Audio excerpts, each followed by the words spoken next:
Oh, we drinking and talking. All right, guess this out, man. Back at the Art of Whiskey, here with Richard. Richard, walk us through your whiskey process, man. You're the one who kind of manages flavors, the barrels, Blending. testing them, drinking them. You've watched the opening scene of this particular thing. He's digging, he's diving, he's creating an experience for people. Taking it from a barrel, putting it in stainless, managing the Aerating it. just everything, man. So what's walk us through the whiskey process, man, to ensure that great whiskey gets put into a bottle, every bottle. So you got to check the barrels regularly.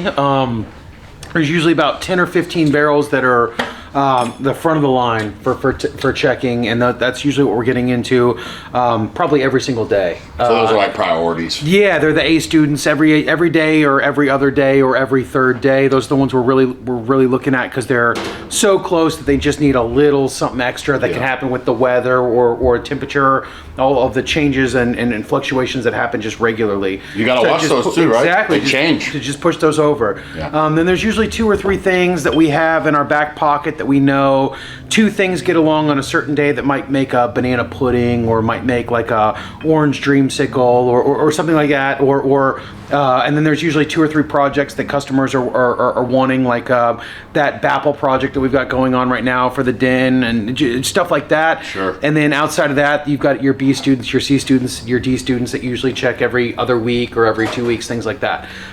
So you need to have forecasting in your mind while also having daily production in your mind all at the same time, and checking and categorizing and slotting things for different projects. Like this will be a great blender, or this is a phenomenal single barrel and it wasn't this good yesterday and it was even worse 2 weeks ago, so we need to be tracking it. Or this is the best it's ever been and it's phenomenal today, let's bottle it because I don't think it's going to be this good again.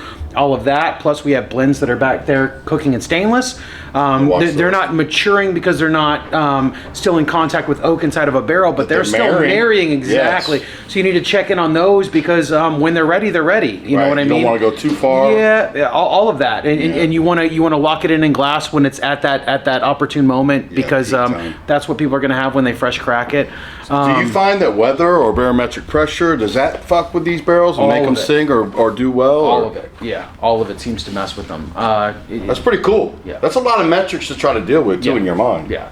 It's in the back of my mind, I try to think of patterns or what things do after 2 days in a row or 3 days in a row of similar weather. But generally, I'm also just trying to take every day by that day and just taste them and see what they're giving up that day.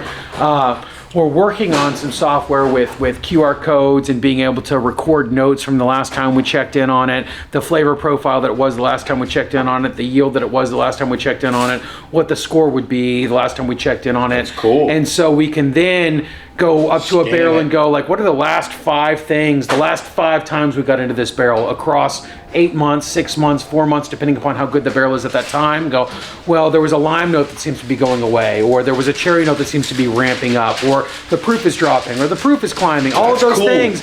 Yeah, that's good data. Well, yeah, because then it'll record all of our patterns. Yeah. And you learn what notes are foreshadowing to other notes, things like that. So I've learned with rye that there's an interaction between lime and dill. So if it's heading more lime, sometimes it's more on the fruitier side of things. Usually if you have a barrel that has a lime note in it, and then when you go back and check on it, if the lime note is going away, usually there's a dill note that's present. So there's nobody that wrote a book on it or any, like, it's just, you just learn by doing. Very cool. Yeah. Well, guys, hope you understood everything he said. That was insightful. If not, just keep it whiskey. Watch it again and keep it whiskey.